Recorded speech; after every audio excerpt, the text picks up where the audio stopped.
valgyti sezoniškai yra sveika.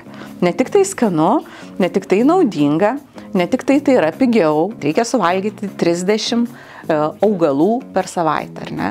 Tai ne šiaip 30 augalų, bet 30 skirtingų augalų. Tai šiemet yra jubiliejiniai metai, mano tinklaraščiui 15 metų, aš pati negaliu patikėti. Reikia pradėti nuo tokių augalų, kurie greitai dygsta, nes labai pradedančiam sunku laukti. Kiekvieną knygą aš pradedu rašyti, galiu pradėti rašyti tada, kai aš ją jau vartau savo galvoje. Kai aš išėjau prieš 15 metų iš ofisinio darbo, tai man didžiausias džiaugsmas buvo, kad aš pagaliau galėsiu maitinti savo vaikus naminiu maistu.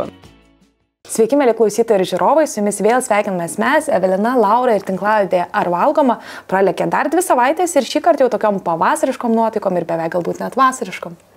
Paantrinsiu Evelinai, kad tikrai šokame į šiltąjį sezoną ir šį kartą pas mus svečiuose namų virtuvės šefė, tinklaraščio Sezoninė virtuvė autorė ir net 7 knygų autorė Renata Ničajienė.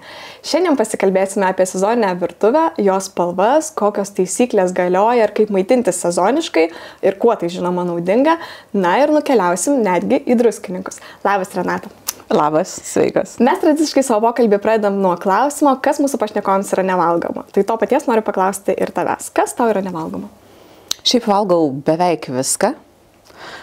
Nevalgau sugedusių produktų. Jeigu jie supelyja ar šiaip. Bet jeigu yra galimybė rinktis, aišku, aš visą laiką renkuosi sezoninius produktus. Tai šiuo metu, taip, jeigu kažko tai nevalgau, nevalgau pomidorų, pavyzdžiui. Nes, pomidorų dar ne sezonas. Kaip tik vakar su Evelina apsikeitėm žinutėm, kad kaip laukiam pomidorų sezono. To kvepiančio šiltų į šiltnamio pomidorų sezono. Taip, bet kurie tik dabar yra sėjami į lovelius ir tik dabar bus auginami daigeliai ir tik tai persikels gegužės mėnesį į šiltnamį tie daigai ir tikrieji pomidorai, geriausiu atveju bus Liepos pradžioje. Tai mes galim žiūrovom patikslinti, kad pokalbį šiaip jau filmuojame kovo pabaigoje, o jį greičiausiai pamatysit balandžio viduryje. Jo, bet pasvajoti apie pomidorus tikrai galime. Tai keliaukime į tą pradžią, kada apskritai susidomėjai tuo maisto pasauliu. Ir kaip, kodėl? Tai šiemet yra jubiliejiniai metai, mano tinklaraščiui 15 metų.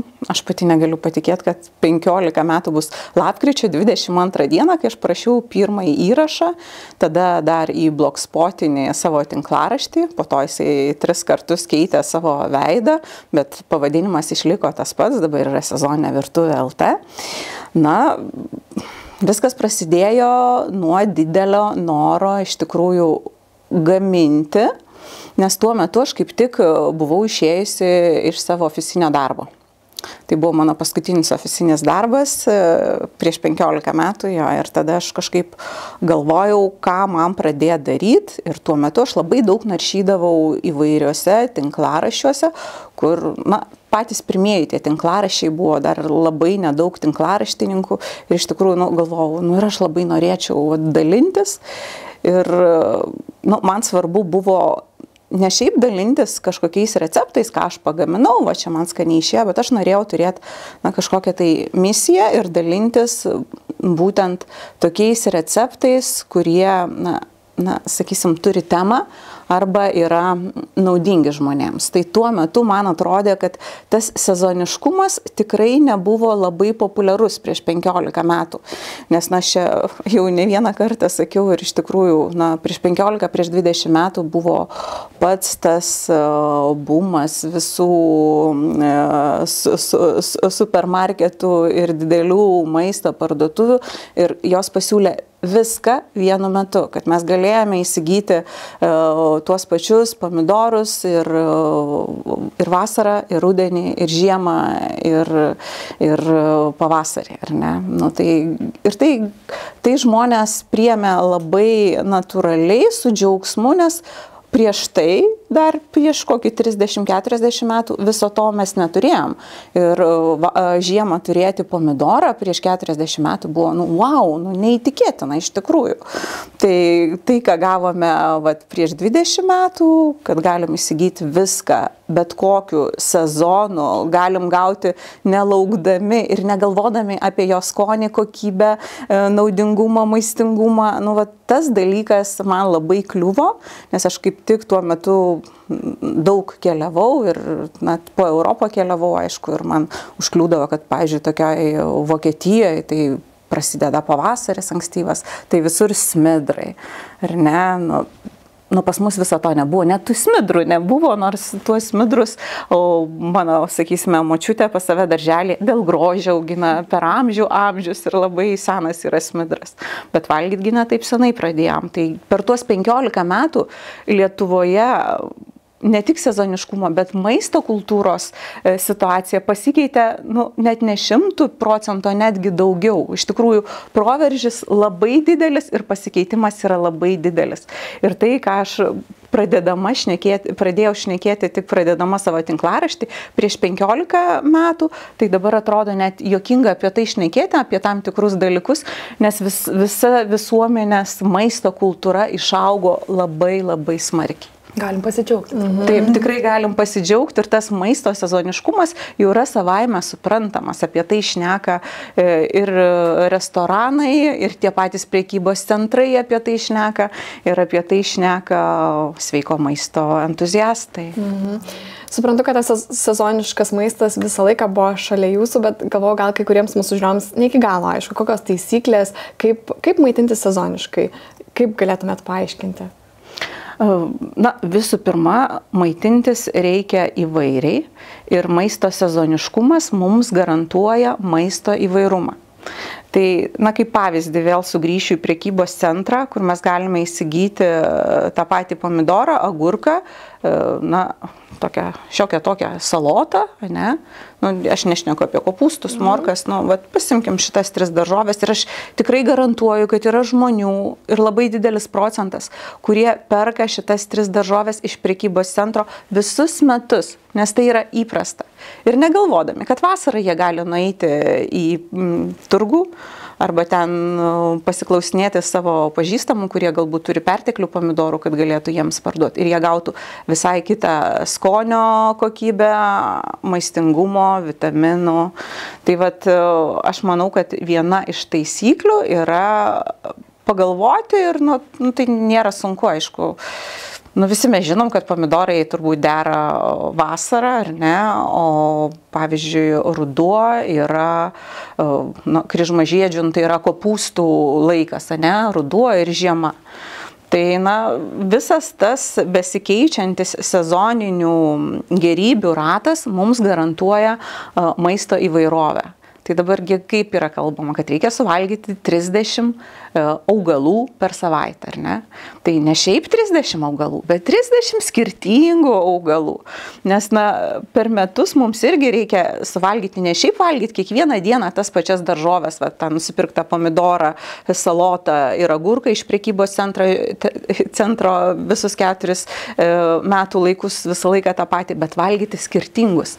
Eiti iš sezoną į sezoną ir rinktis vis skirtingus augalus, kurie atneša mums ir skirtingas naudingasias medžiagas. Taip pat jie yragi skirtingų spalvų, skirtinga spalva garantuoja skirtingas maistingasias medžiagas, skirtingus antioksidantus. Tai kas labiau nei sezoninė mityba gali garantuoti tą įvairovę. Tik mums reikėtų turėti drąsos ir į savo maisto racioną, kad ir tą pačią žiemą ar ankstyvą pavasarį, kai dabar atrodo nieko nėra sezoniško, ar ne?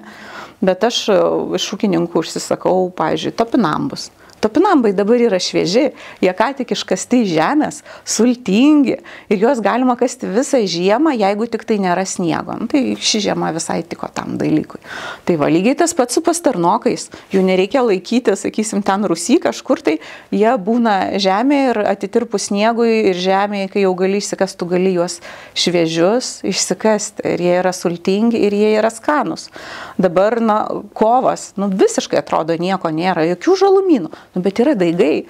Dabar yra pats daigų sezonas, o daiguose yra visas užtaisas ir vitaminų, ir naudingų medžiagų, nes pas daigą ir yra visa tai pagrindinės medžiagos, kurios sąlygoja tą augimą. Tai mes dabar valgydami daigus iš tikrųjų gauname daugiau naudingų medžiagų, negu pirkdami tą salotą, kuri neaišku iš kur atvykusi, sakysim, į prekybos centrą. Aš galiu pasidalinti savo patirtimi. Prieš kokį mėnesį bandžiau šitą kaip iššūkių savo vadinu, jums turbūt tai įprasta, 30 augalų per savaitę. Taip. Tai net į notus užsirašinėjau, suvalgau kažką ir užrašau ir iš tikrųjų buvo labai sudėtinga, nes aš šiaip sakyčiau, kad aš valgau daug vaisių ir daržovių, bet tada ir supratau būtent, kad dažniausiai tie patys sukas, tada jau atėjau parduotuvę, gerai, reikia kažką, pastarnoką, įsidėjau dar kažką ir tada grįžus, turbūt daugam būtų tas iššūkis, ką dabar man su tuo pastarnoku daryti. Ir tokia, nežinau, kažkur ten įdėjau. Mane tinklaraštyje yra bent 6 receptai, ką daryti. Tai turbūt aš manau, kad daugelis, kuris dabar bandytų tai padaryti, su tuo ir susidurtų iššūkiu. Gerai, čia aš galiu parduotuvėje prisidėti, tikrai yra skirtingų ir kaip po to įvesti į tą savo mitybą ir kad tai nebūtų savaitinis eksperimentas. Taip, ir kaip priprasti, nes žmogus valgo tą maistą, prie kurio yra pripratęs. Taip, iš vaikystės ar paskui. Tai būti drąsiam ir bandyti. Tai čia kaip prancūzai išmokina savo vaikus valgyti įvairų maistą per ragavimą.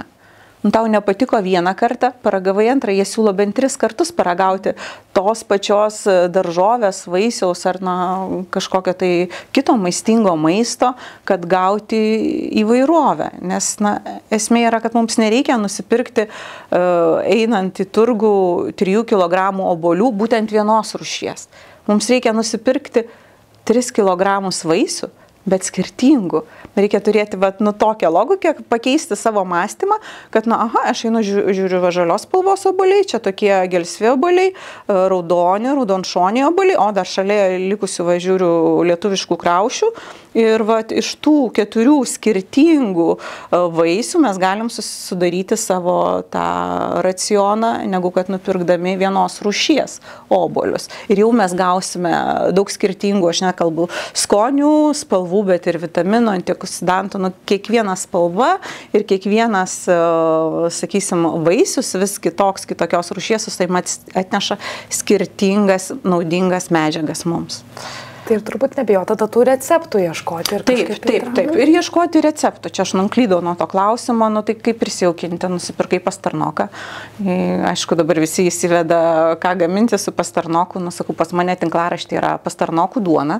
Ne duona galima iškepti su pastarnokais, aš jau nuo tokių egzotiškesnių pradedu. Yra tortas morkų ir pastarnokų, kur vienas sluoksnis yra kepamas su morkomis, kas yra pakankamai įprasta biskvitas su morkomis, kitas biskvitas su pastarnokais. Kepti pastarnokai kaip bulvės. Beje, jie labai yra skanūs kepti, nes jie karamelizuojasi. Jie savyje turi cukraus daugiau negu morkos. Tai natūralu daugiau negu bulvės. Ir jie, kai juos kepi, pavyzdžiui, aš dar truputėlį pačią pabaigą apšlakstau medumi, labai nedaug, ir riešutai labai šalia jų tinka, nes atkartoja tą riešutinį pastarnoko skonį, dar labiau suaktyvina. Ir tikrai puikus garnyras yra prie visų ir mėsiškų, ir žuvies patiekalų. Taip pat galima daryti bulvių pastarnokų piurė, kad mažiau bulvių, ir ta įvairovė būtų, kad daugiau skirtingų, kad surinktume 30 tų augalų. O beje, į augalus įeina ne tik tai daržovės ir vaisiai. Reikia skaičiuoti ir pilno grūdo kruopas, nes jos irgi yra augalai, tai kas yra sėklos. Taip pat riešutai, taip pat sėklos įvairios. Tai pasižiūrėkit, taip pat pagardai tokie, sakytume dabar, krenai, garstyčios. Jo, ir tada labai lengva surinkti, nes jeigu mes galvosim tik tai, kad 30 daržovių ir vaisių surinkti, plus uogų, tai tada galbūt būtų sunkiau, taip. Bet jeigu augalų, tai tikrai labai lengvai susirenka, nes važiuokit, išverdi pusryčiam pilno grūdo, sakysim, perlinę košę, ją įdedi, ten tarkuoji kokią morką, įdedi šaldytų žirnelių, ant viršaus, aš jau taip eksperimentuoju, apibarstai kokiam sezamų sėklom, ar dar ten kokių mišinių sėklų, kur yra ne tik sezamo, ten saulėgrąžų dar kažkam. Tai kiek jau? 5? Jau šeštadienį. Tai gal tikrai ne taip ir sudėtinga, kaip sako, reikia pasukti galvą. Ir man atrodo, kad tu visai teisingai pradėjai. Čia tikriausiai nuo eksperimentų reikia pradėti, gal surinkti 31 savaitę tikrai bus sunku, bet tu kaip raumenį vis treniruosi ir paskui priprasi. Man patiko kažkada, netgi tu man pasakėjai apie tas sėklas ir aš buvau, bet tikrai, o kodėl aš jų neusibarstau ant paprasto skrebučio, avokado ir tikriausiai atrasti tokių labai labai paprastų dalykų, kur tau nereiks daugiau gaminti, tau nereiks daugiau išleisti, tiesiog paslėpti kažkur pas save maiste ir praturtinti jį kažkokiais akcentais. Taip, ant to pačio skrebučiogi galite tų daigų, ridikėlių daigų, saulėgrąžų daigų, ir dar kokių nors liucernos daigų. Va, jau 3. Jau puokštė. Tik tai daugiau, ne po vieną uždėkit, ne papuošimui, nes lietuviai dažniausiai iš senų senovės mėgdavo žalumynais ir prieskoniais puošti maistą. Nereikia jais puošti, juos reikia valgyti. Taip, ir lygiai tas pats pačias petražolės, tai kaip, sakysim, artimuosiuose ten rytuose ar, sakysime, ten Izraelyje mėgsta naudoti kaip salotų pagrindą, petražolės. Jo, tai nusipirka tokį, o pas mus tik papuošimas. Vietoj salotų lapų yra naudojamos petražolės, o petražolėse ten kiek gėrio, ten vitamino C kiek yra vien tik tai. Ir petražolės, kadangi aš pati auginu, pakeltai lysviai, pas mane jos būna žalios iki sausio praktiškai. Čia yra tas augalas, kuris nebijo šalčio. Aišku, aš nešneku apie -20, apie daug sniego, bet jeigu tokia žiema kaip šiemet, nėra sniego ir ten iki -5 laipsnių šalčio, tai petražolės puikiai dera, jų gali nueiti ir nusiskinti į daržą.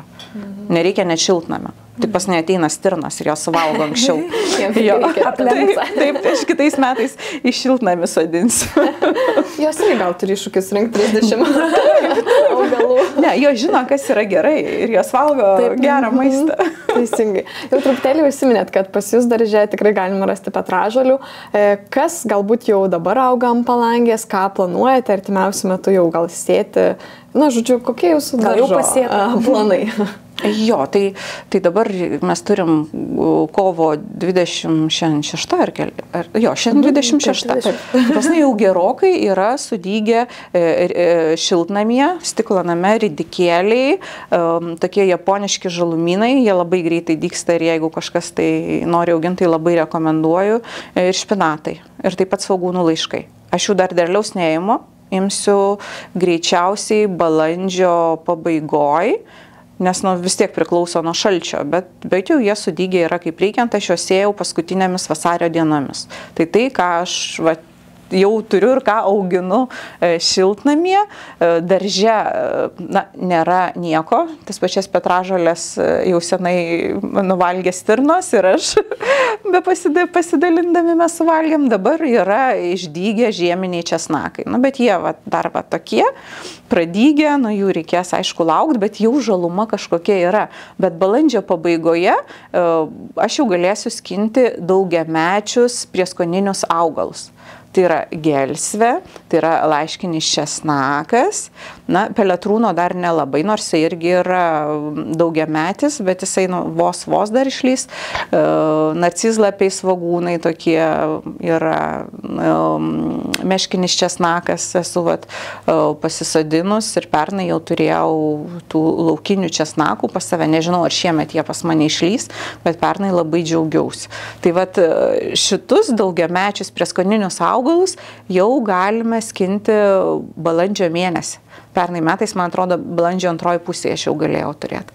Tai yra patys pirmieji augalai lauke, tie, kurie turi žalumą. Mes šnekėjom apie topinambus pastarnokus, kuriuos išsikasam, kurie buvo iš pernai pasodinti.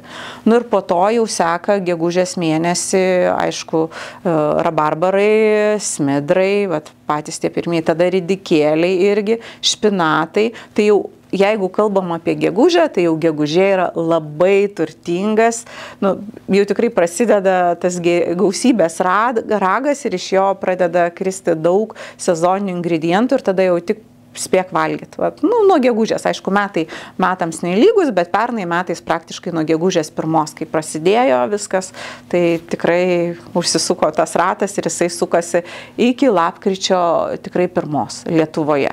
Paskui jau taip mažėja, viskas žemyn ir mažėja iki kovo, jau balandis tas tarpinis mėnuo, bet balandį galima turėti tų žalumynų, kaip sakiau, daigų ir aišku ir kovo lygiai taip pat, bet galima nueiti pasirinkti dilgėlių, jeigu turite kažkokį tai, sakysim, plotą ten, tokį, kur gal šuniukai nevaikšto, ar švarus nuo automobilių, dulkių ir viso kito. Tai tikrai labai geri žalumynai, kuriuos rinkdavo iš amžių per amžius mūsų seneliai. Va čia ta yra kaip ir tasa, būtent dilgėlės. Tai dilgėlės tikrai labai geri ir maistingi augalai. Akivaizdu, kad tam darže yra labai didelis pas jūs pasirinkimas ir visko auga skirtingo. Ne, pas mano darželis labai nedidelis, nes aš auginu pakeltose lysvėse, aš turiu 10 pakeltų lysvių ir vieną tą stiklo namą šiltnamį, nes tas stiklo namas tai jisai nėra 100% šiltnamis, jisai yra dar ir virtuvė ir valgomasis, nes ten svečiam ruošiu maistą, tai tikrai negaliu pasigirti, kad aš turiu visko. Aš labiausiai akcentuoju savo daržininkystę būtent į žalumynus, kas greičiausiai praranda savo maistinę vertę, išvaizdą ir vitaminus, natūralu. Tai va, netgi vasarą nuėjus nusipirkti tą patį turgų prieskoninių žolelių ar salotų, jūsgi žinot, kaip greitai jos suvysta. Tai aš stengiuosi visą laiką turėti būtent tokių augalų. Žemuogės auginu, smidrų turiu lysvę, nes smidrai labai geras augalas. Jie kai pradeda lysti, jų daigai kai pradeda lysti gegužės pradžioj, tai praktiškai iki joninių juos galima skinti. Tai kiekvieną dieną galima gauti tų smidrų, bent jau po 4 pusryčiam arba pakaupti, sakysime, ten kas 2 dieną valgyti. Tai aš jau valgau savo smidrus ir labai džiaugiuosi, o smidrai yra labai maistingi, iš tikrųjų, tai yra mūsų mikrobiotai labai geras maistas. Sako, nedaug turi, bet vietas pasirinkimas labai žavi. Aš tikrai perku iš Lietuvos ūkininkų labai daug daržovių ir vaisių ir uogų, nes aš pati tikrai tiek neužsiauginu. Aš galiu ant vienos rankos suskaičiuoti, kiek aš, sakysim, uogų turiu. Trešnės, žemuogės, nes žemuogės remontantinės irgi labai geras augalas. Pradedantiems daržininkams labai rekomenduoju, nes pradeda uogos derėti nuo birželio pradžios. Pernai metais gal gegužės pačioj pabaigoje 1 uogą radau, o dera jos vos ne iki spalio pabaigos, tos remontantinės uogos jo, nes braškės tai ką, braškės pasodinai 2 savaitės ir viskas, ir žinot, pakeltai lysvėjai per didelę prabangą yra auginti braškės, nes jos užima vietą, tai va, o žemuogės yra labai geros. Dar šilauogės turiu, ką dar turiu, viskas. Tai aš praktiškai tik tai trešnės, žemuogės ir šilauogės. Tai čia labai mažai, jo, bet šalia miškas, visą laiką galima eiti mėlynių ir miško žemuogių pasirinkti. O kokie galėtų būti patarimai pradedantiems daržininkams, jau apie uogą susiminėt? Kas dar galėtų, noriu gal ar pakeltą lysvę, bet nežinau, ką geriau rinktis, turiu gal nedidelį plotelį. Ir gal dėl kiekių dar, man atrodo, čia labai dažnas klausimas, pas jūs girdisi, kad tikrai jūs užkūrėte ten tikrą įvairovę, galbūt ne po daug, bet įvairių dalykų, nes man atrodo, kad dažnas padarom, tai, tai pakelis sėklų, tai visą ir pilu ir tada ten vieno dalyko labai daug turiu. Tai kaip susiplanuoti tą daržą? Tai reikia pradėti nuo tokių augalų, kurie greitai dygsta, nes labai pradedančiam sunku laukti. Pavyzdžiui, tokios morkos ir tos pačios petražolės, jos dygsta labai ilgai. Ir pasėjai, jeigu vienoj lysvėj pasėsi morkas ir petražolės, jinai visiškai be gyvybės stovės kokius vos ne 2 mėnesius, 1,5, tai tikrai. Ir galvos, koks aš blogas daržininkas, aš čia pasėjau ir nedygsta. Bet yra tokie, kaip ir sakiau, japoniški žalumynai, kurie labai tinka. Ten ir mizūna yra, tokie garstyčių augalų pagrindų, jie ir maistingi labai, ir skanus į salotas, jie labai greitai sudygsta. tikrai labai greitai sudygsta. Tada špinatai irgi labai paprastai dygsta. Rekomenduoju sėti ridikėlius, bet šiaip ridikėlius yra sunku sėti, nes mažos sėklytės ir reikia daryti tarpus. O jeigu jau taip labai tankiai susėjai, paskui kitas darbas yra pikiuoti, niekas mes neturim laiko tai daryti. Tai, pavyzdžiui, aš iki šiol sėjau, kai pradėjau dar prieš 20 metų, ir dabar man labai patinka juostelėje. Nusiperki sėklas, galbūt jos truputėlį brangesnės, bet juostelėje sėklos, jos yra per tam tikrą atstumą sudėtos į tą juostelę ir belieka padaryti vagelę, padėti tą juostelę, ją palaistyti ir netgi to juosteliai sėklos ilgiau išlieka drėgnos. Taip greitai neišgaruoja vanduo ir jos greičiau pradygsta. Tai lygiai tą patį galima daryti ir su špinatais ir tada taip gražiai sudygsta visa tokia tiesi graži eilė tų žalumynų, kas irgi pradedančiam yra labai smagu. Tai va, tai auginti tuos augalus, kurie greitai sudygsta ir kuriuos nesunku sėti, nesunku prižiūrėti, tai šitus, kur pasakiau, tai tikrai pavasarį visiškai nesudėtinga. Aišku, pomidorai tai jau čia kitas reikalas ir galbūt tokius augalus kaip lapinius kopūstus beje labai labai lengva auginti. Ir pomidorus irgi nėra sunku netgi balkone auginti, tik tai aš rekomenduoju tada pradedantiesiems nusipirkti daigus. Nusipirkti daigus, pasodinti, jau ne iš sėklytės auginti, bet iš daigų, ką aš irgi pakankamai dažnai darau, lygiai tą patį Kalvarijų turgų, nuvažiuokite gegužės mėnesį, tai ten, kokia ten įvairovė tų, kad ir lapinių kopūstų, ir vienos spalvos, ir kitos, ir Toskanos lapiniais kopūstai, tikrai galima rinktis net iš 4. Tai va. O jie irgi būna švieži, lysvėje stovi praktiškai, žinokit, iki sausio ir dar ilgiau. Lapiniai kopūstai irgi labai labai puikus augalas. Aš nekalbu apie maistingumą, ką mes visi žinom, bet aš kalbu apie auginimą. Kad jį pasodinai daigą, jisai užaugo ir gali džiuginti tikrai ilgai, nes lapą po lapo tik skini. Pastaruoju metu vis labai populiarėja tos pakeltos lysvės. Taip. Kokius pagrindinius privalumus jų matot? Aš labai senai turiu tas pakeltas lysves, jau gal kokį 15 metų mano pakeltas lysves reikia keisti, nes jos yra medinės ir jau išsiklaipiusios, bet privalumas yra toks, kad man asmeniškai patogu dirbti. Nes prie žemės tu turi labai prisilenkt, skauda nugarą ar ne.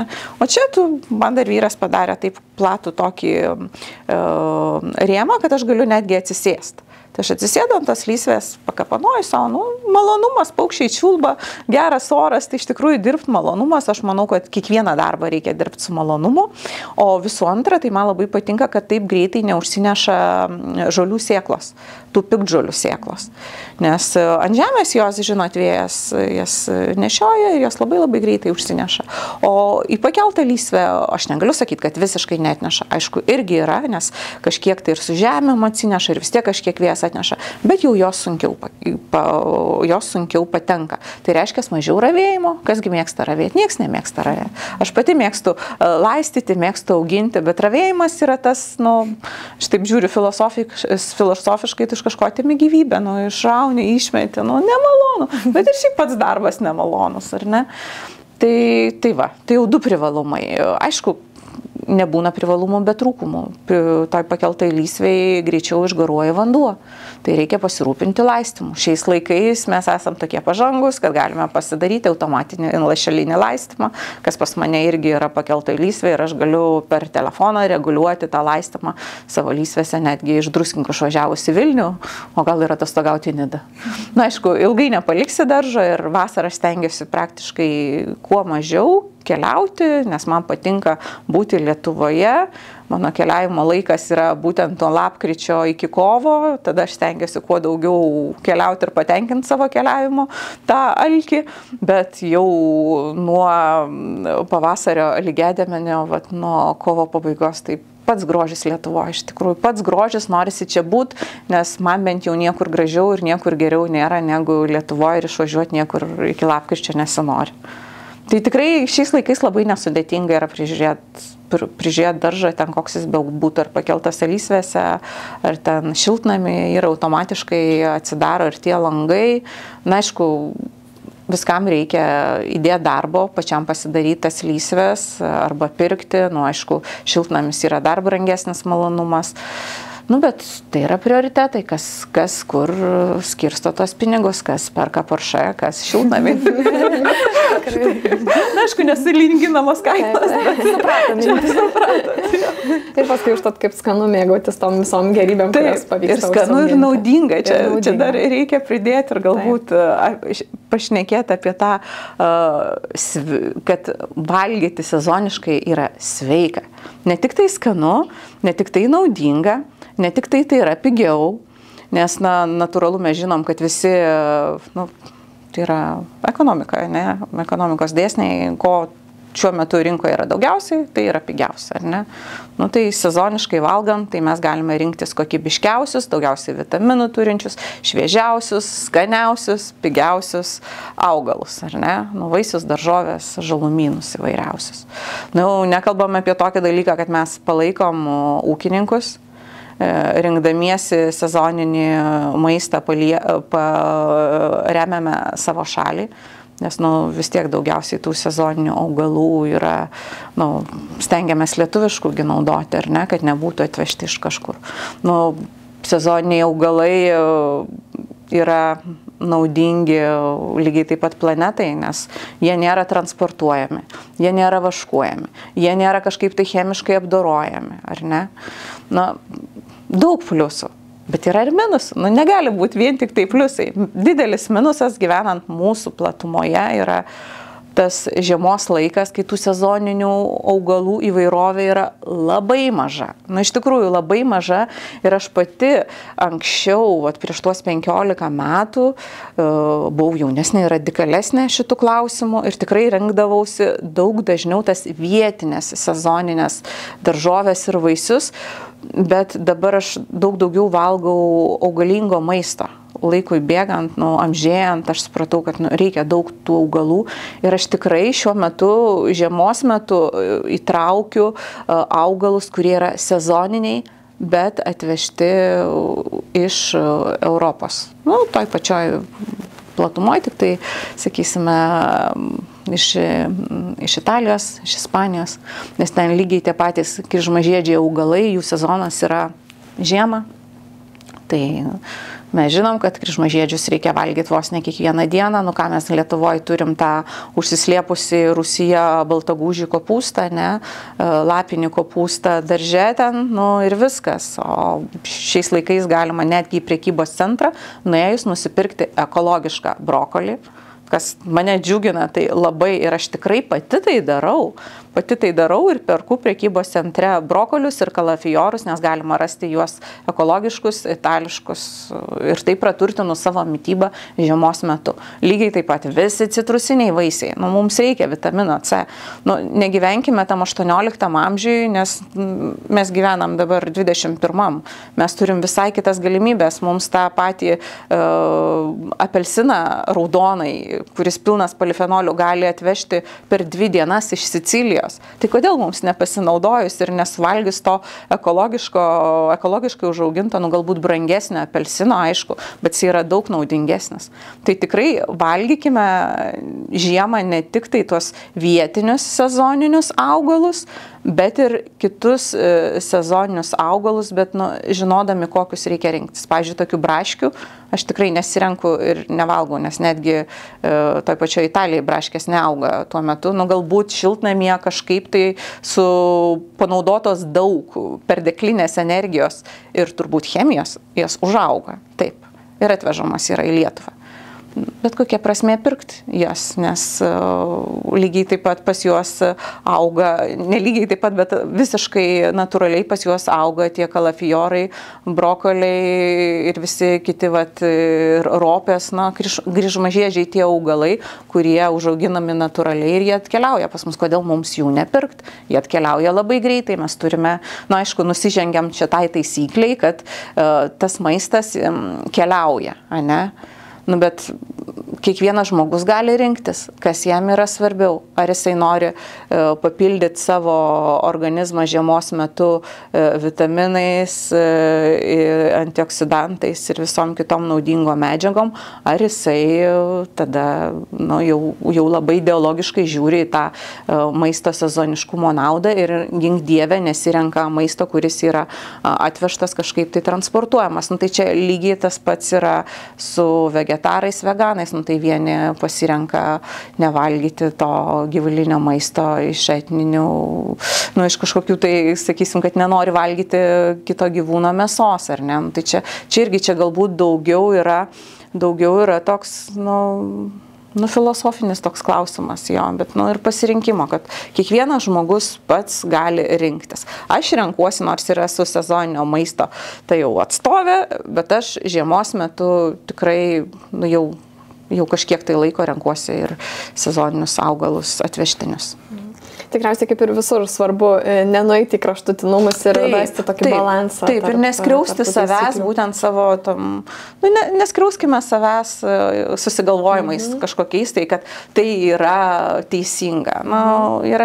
Organizmas pats pasako, kas mums yra teisinga. Aš supratau, kad man, pavyzdžiui, reikia daugiau maistingų augalų ir aš pradėjau žiemą jos rinktis. Aišku, vasarą aš galiu visiškai išgyventi neįdama į prekybos centrą, pirkti augalinio maisto, nes aš viską nusiperku turgui, man arba atveža pažįstami ūkininkai, arba aš pati užsiauginu. Bet dėja, Lietuvoje mes tokį laiką turime tik tai nuo balandžio pabaigos, kai pirmosios žolelės išlenda, iki lapkričio pradžios. Ir dar žiemą, kaip sakiau, petražolės, lapiniai kopūstai, ką mes galime. Ir tai, kas yra mūsų pandėliuose, rūsiuose, bet natūralu, kad viskas, kas yra nuskinta, su kiekviena savaitė mažiau turi vitaminų ir naudingųjų medžiagų. Kaip tik apie tai ir norėjau paklausti, ar kažkokie konservavimo būdai yra suderinami su sezoninė mityba? Šaldyti, džiovinti, ar tai tinka? Rauginti, taip, tai aišku. Tai mes gyvenam tokioje šalyje, kur būtinai mes turime vasarą ir rudenį pasirūpinti tai, ką mes valgysim žiemą. Šiuo metu mes galime to daryti daug mažiau, nes mūsų močiutės, ten promočiutės tikrai daug savo laiko į tai investavo, bet, pavyzdžiui, nusiperkam mėlynių turgui, aš, pavyzdžiui, visą laiką dalį uogų nusipirktų užšaldau. Pavyzdžiui, man kaimynas atneša ten kas antrą dieną pririnktų mėlynių. Tikrai labai geras kaimynas, aš ne kiekvieną dieną turiu laiko nueiti mėlynių pasirinkti. Tai jisai atneša, aš visą laiką dalį užšaldau tų mėlynių, dalį suvalgau. Lygiai tą patį mes galim daryti, nusipirkom braškių iš ūkininko, nusipirkime jų daugiau, dalį suvalgykim, dalį užšaldykim. Tai labai paprasta, nebūtina mums pasidaryti vienos dienos tokios, kad, dabar ta diena, kai aš čia kaupsiu savo atsargą žiemai, visko prisipirksiu ir darysiu.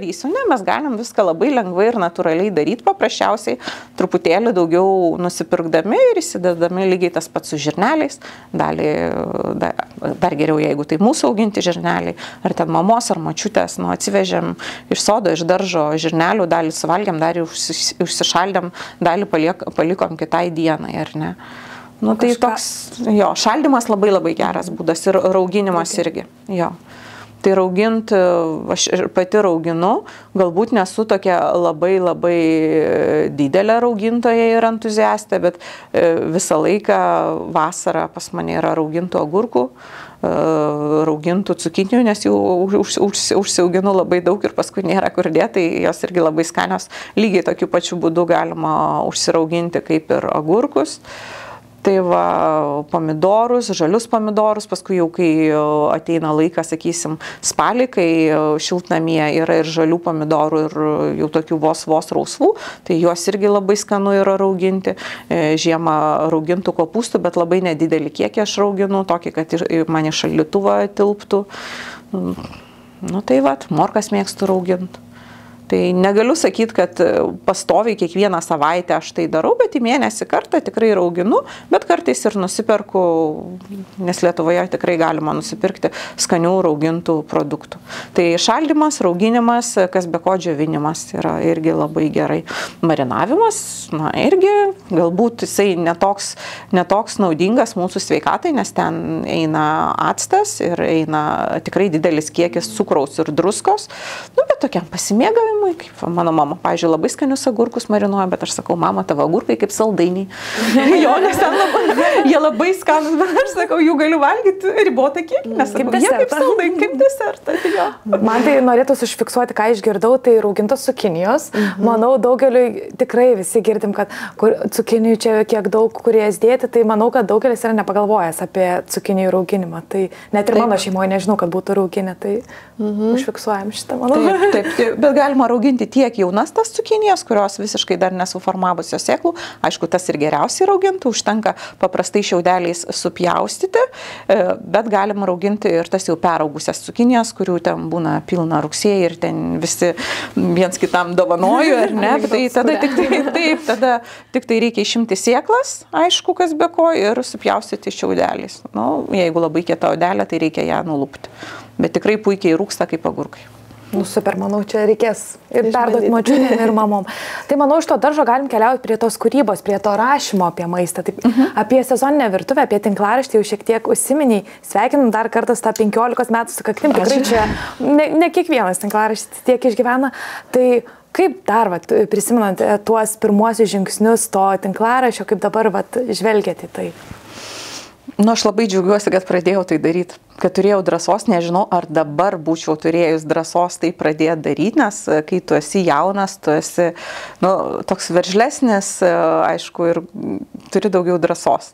Tai dabar, kai aš turiu daugiau žinių, bet mažiau drąsos, nežinau, ar aš būčiau išdrįsus pradėti tai daryti, nes aš nesu profesionali šefė, bet aišku, per tuos 15 metų aš įgijau labai daug žinių, aš galėsiu ir papasakot, ką aš ir kur mokiausi, bet tuo metu, kai aš pradėjau, tai aš buvau visiška namų šefė, su labai giliom maisto gaminimo tradicijom iš abiejų savo šeimų, iš mamos ir tėčio močiučių.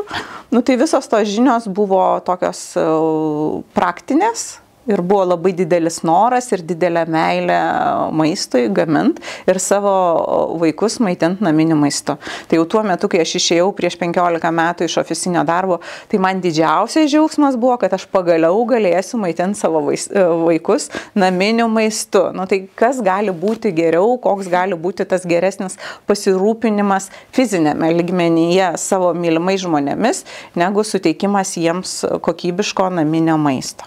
Tai va. Tai net pirmasis receptas buvo močiutės, jei neklystu, taip? Taip. Pirmasis buvo močiutės, jisai buvo lenkiškas blinelis. Tai mano močiutė tą lenkišką blinelį kepdavo pečyje, būtent žiemos metu, kai kūrendavo pečių savo vaikam prieš išleidžiant į mokyklą visą laiką. Tai mano tėtis ir atsimena kakava ir tas lenkiškas blinelis, o tas lenkiškas blinelis yra ne kas kitas, kaip toksai dažbeibė adaptuotas. Jo, jisai visiškai gaminamas visiškai taip pat, lygiai taip pat iškildavo, man jisai vaikystėje buvo visiškas stebuklas, o paskui, kai aš perskaičiau daug kulinarinių knygų, domėjausi ir keliavau, aš pamačiau, kad tai yra, čia yra tas vokiškas blynas, kad tai yra būtent iš Vokietijos, Olandijai, paplitęs tas dažbeib. O močiutė jau žinojo. O močiutė jau žinojo jo, nes močiutė turėjo kelias lenkiškas kulinarinės knygas ir tikrai tuo metu jinai daug labai gaudavo ir kulinarinių žurnalų iš Lenkijos, nes ten mūsų dalis giminių gyvena. Tai, jie įdomu buvo. Mėgo tai, ką darė. Jo.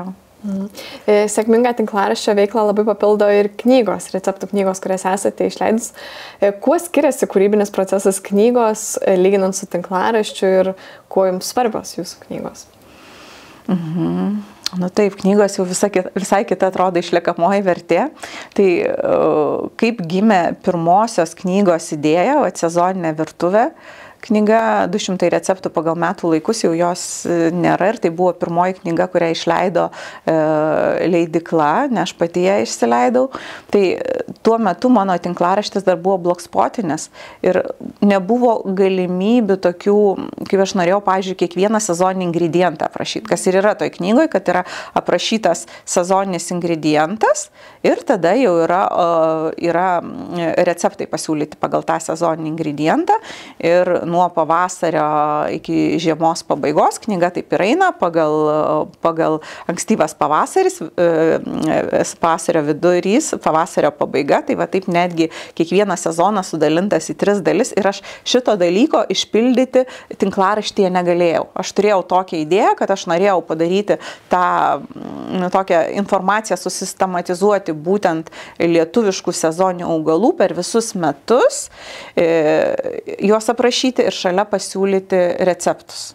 Nu, tai aš to tinklaraštyje padaryti negalėjau ir man gimė idėja, kad aš noriu padaryti knygą. Būtent tos idėjos ir aš manau, kad tikrai labai gera tai pirmoji knyga gavosi ir džiaugiuosi, kad leidykla ją išleido ir ta pirmoji idėja galbūt knygos ir gimė nuo to, kad aš negalėjau padaryti kažko tai tinklaraštyje. O paskui aš pamačiau, kaip smagu daryti ir kurti tą knygą, koks yra nuostabus tas kūrybinis procesas ir kaip tu nuo iki gali, sakysim, sugalvoti ir gauti tą fizinį apčiuopiamą daiktą, ar ne? Nes tinklaraštis jis yra kažkur tai debesijoje, ar ne? O čia yra, tu turi vartai ir man labai patiko. Tiek nuo dizaino sugalvojimo, tiek nuo idėjos sugalvojimo, nes kiekvieną knygą aš pradedu rašyti, galiu pradėti rašyti tada, kai aš ją jau vartau savo galvoje.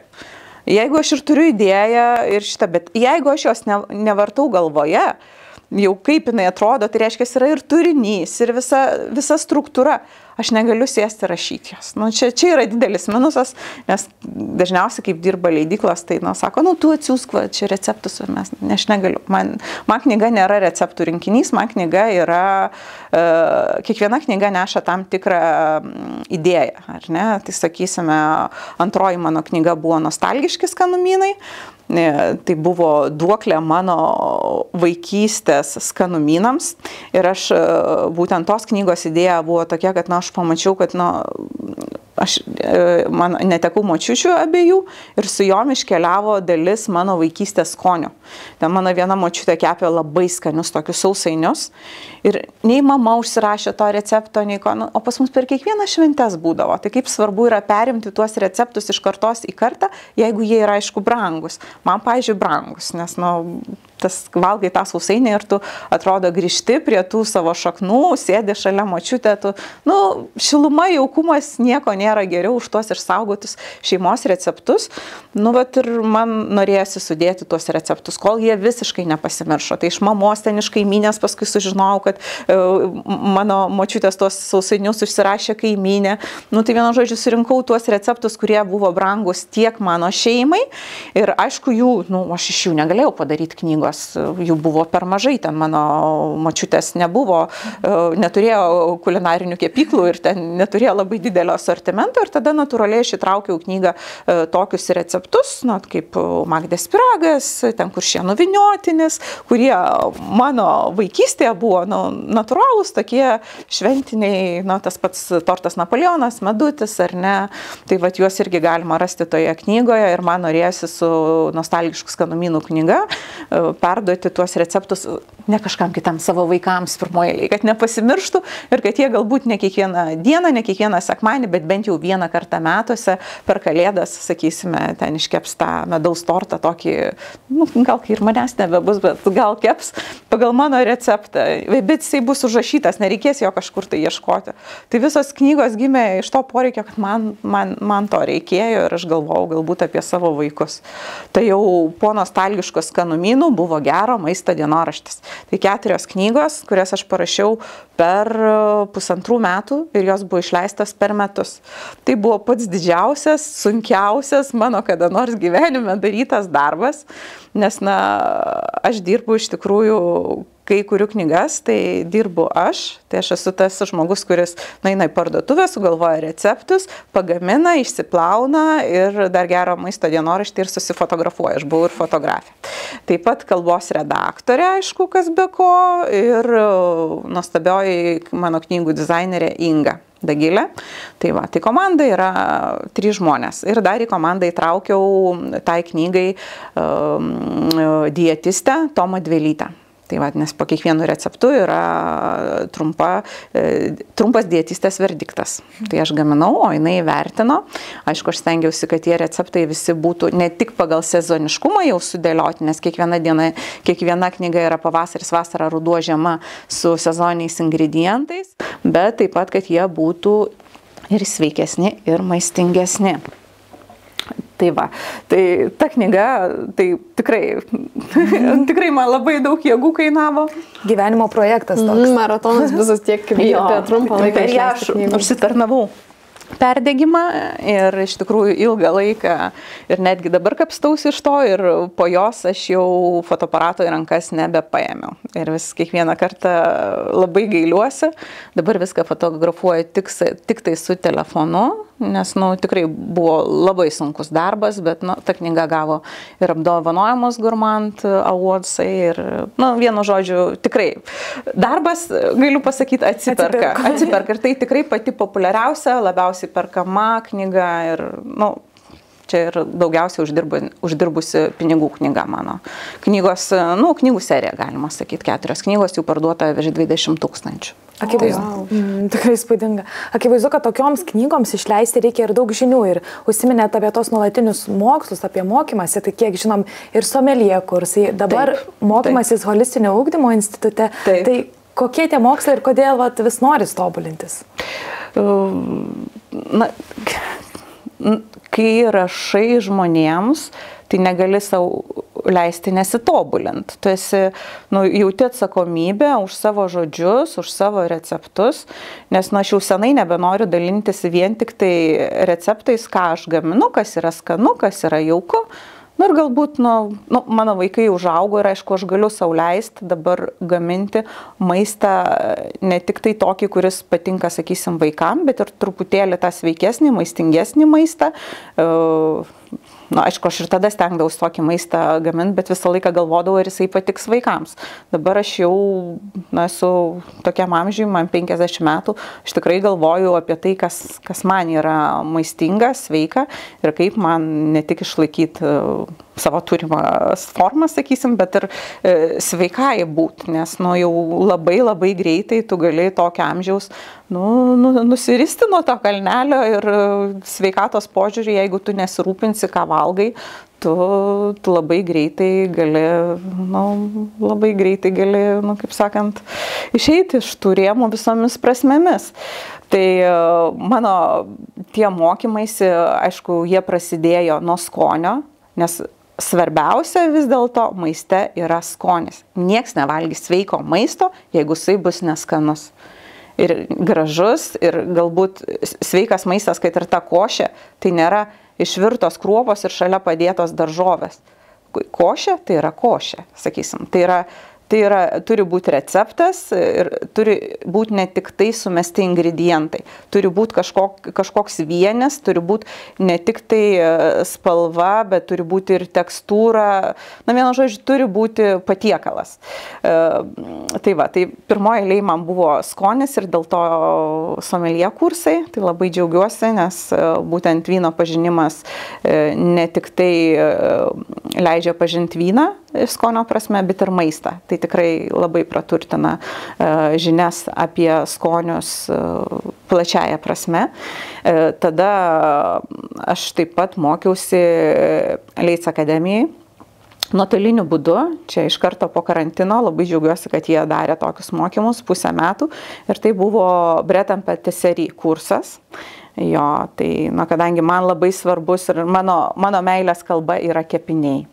Tai va, bet galiu prisipažinti, kad jau įpusėjus man buvo tenai nuobodoka, nes labai daug, aišku, žinojau iš praktikos ir visi tie klasikiniai kepiniai, tai yra masė cukraus. Masė cukraus, daug miltų ir daug riebalų. Tai mes nešnekam vien tik tai apie sviestą, mes kalbam netgi apie tą bekvapį, beskonį rafinuotą aliejų, kuris labai dažnai naudojamas. Ir plus labai svarbu grožis, ar ne? Tai grožiai ten irgi naudojamos visos tos masės. Ir aš supratau, kad manęs tai nedomina. Man labai įdomu žinoti, kaip pagaminti ir aš dabar bandau apjungti savo tas, sakysim, konditerinės žinias, kurias aš tiek per praktiką, per knygas, tiek studijavusi Leits toje akademijoje gavau būtent su sveikesnio maisto žiniomis, kurias dabar įgyju holistinio ugdymo institute. Jo, tai va, mityba 1, tai neseniai išlaikiau egzaminą, džiaugiuosi. Ačiū, visai gerai pasisekė. Iš tikrųjų, man tik gaila, kad paskaitos būdavo šeštadieniais, o čia nuotoliniu būdu, bet šeštadieniai visą laiką mano vis išpuldavo taip, kad labai užimti, tai tiesiogiai nedalyvau, bet labai patogu, gali perklausyti ir tikrai pergyvenau dėl to egzamino, bet pasisekė viskas labai gerai. Dabar laukia antras mitybos 2 egzaminas ir dar nebaigtas kursas, tai ką norėjau pasakyti, kad bandau apjungti tas maisto entuziastės, skanaus maisto entuziastės žinias, būtent su sveikesnėmis žiniomis, kad įtraukiant į tuos pačius kepinius, tai ką aš jau pradėjau šitoje knygoje, sezoninių skanumynų istorijos, kad čia yra kiekvienas kepinys, turi savo grinuolį. Tai kas yra grinuolis? Grinuolis yra arba vaisiai, arba daržovės, labai daug yra kepinių su daržovėmis, ne tik su morkomis, bet ir su pastarnokais, kaip sakiau. Taip pat špinatų keksas, taip pat uogos, kad kiekvienas kepinys savyje turi sezoninį kažkokį tai augalinį, kažkokį augalą.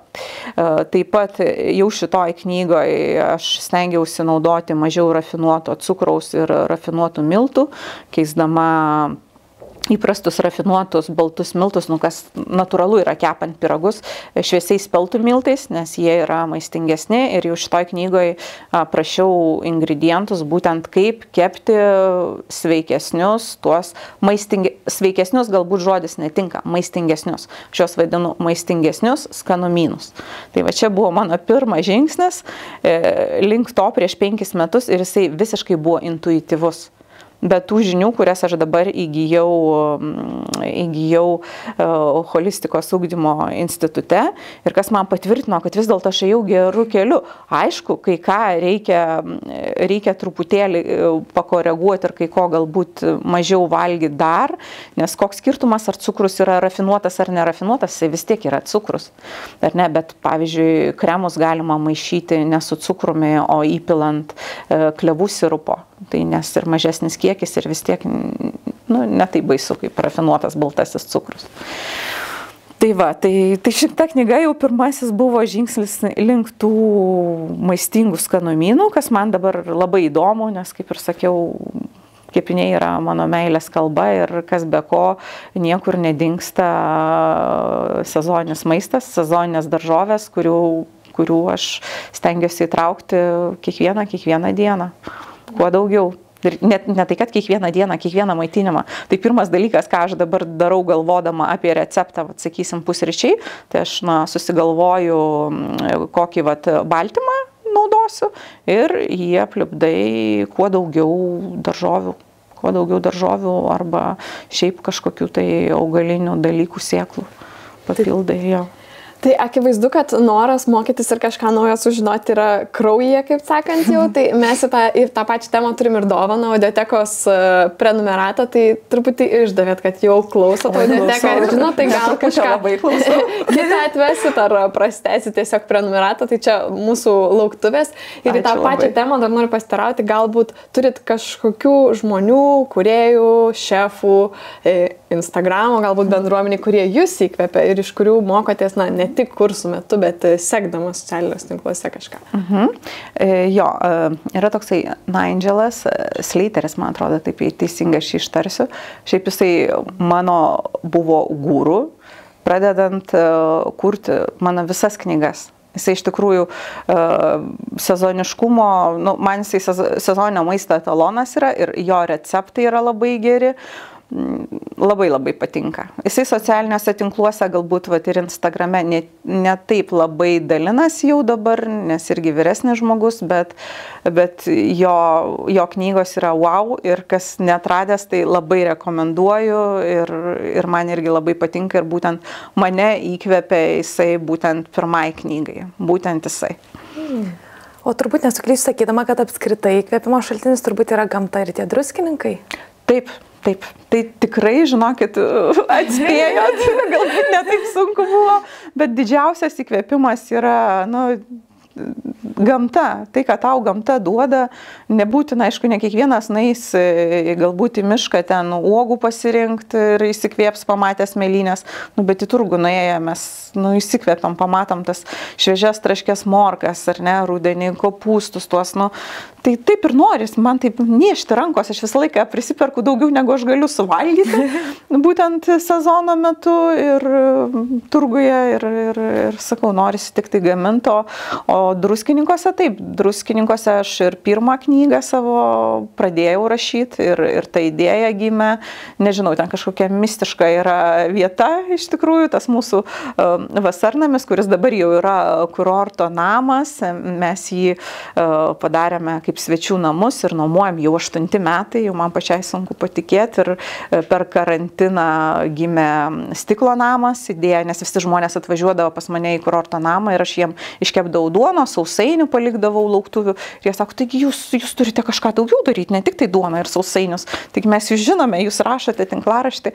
Tai va dabar turiu stiklo namą jau kelis metus ir tam stiklo name ruošiu šventinius pusryčius, šventės įvairiausias, nedidelės, tam pas mus maksimum 15-16 žmonių gali tilpti tam stiklo name, bet toksai butikinė tokia vieta ir stengiuosi tikrai, kad būtų geras, kokybiškas maistas, bet tiek sezoninis tas mūsų namas yra, tiek stiklo namas yra sezoniniai. Mes juos atidarome, dabar kaip tik balandžio 9 dieną pirmieji svečiai atvažiuoja, jau prasideda man tas toks sezonas darbo druskininkuose ir uždarome kartais lapkričio vidury, šiemet bandysime iki naujųjų metų ir tikrai sausį, vasarį, kovą ir dalį balandžio nedirbame.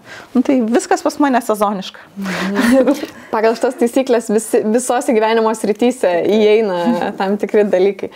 Taip, nes kažkaip taip, tas namas pas mus yra, jisai nėra toks viešbutis labai šiuolaikinis, daugiau kaip sodyba, tai ir patogiau prižiūrėti, ir šildymo prasme, brangu išlaikyti žiemą. Ir galų gale taip natūraliai viskas susidėlioja, kad žiemą aš turiu daugiau laisvo laiko ir galiu keliauti. Keliauti man labai patinka, nes kelionės irgi yra vienas iš įkvėpimų tiek knygom, tiek receptom.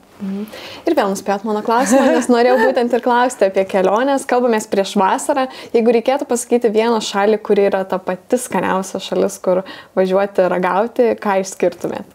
Gal galima ir kelias? Galima ir kelias skaniausias šalis jums.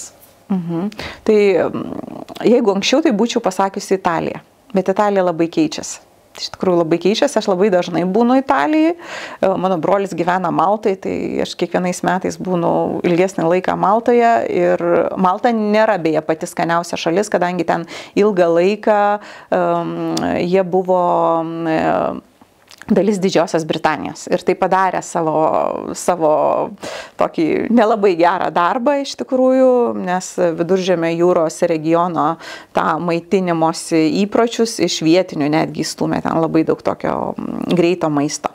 Bet Italija irgi labai keičiasi ir Sicilijoje paskutinius 5 metus irgi kiekvienais metais būnu, nes labai netoli nuo Maltos nuplaukti, tai labai pasikeitusi ir iš tikrųjų jau sunku rasti gero maisto, nes labai yra didelis pataikavimas turistam, kurį yra labai daug iš Amerikos turistų. Tai Italija buvo viena iš tų šalių, kuri mane įkvėpė ir sezoniškam maistui, nes sezoninis maistas ten yra labai svarbus. Būtent Italija, Prancūzija, aš vis tiek įvardinčiau kaip vienas tokių skaniausių šalių Europoje. Aš dėja Portugalijai nesu buvusi, labai norėčiau, nes ten girdėjau irgi labai geras maistas, tik tai Madeiroje su saloj buvusi.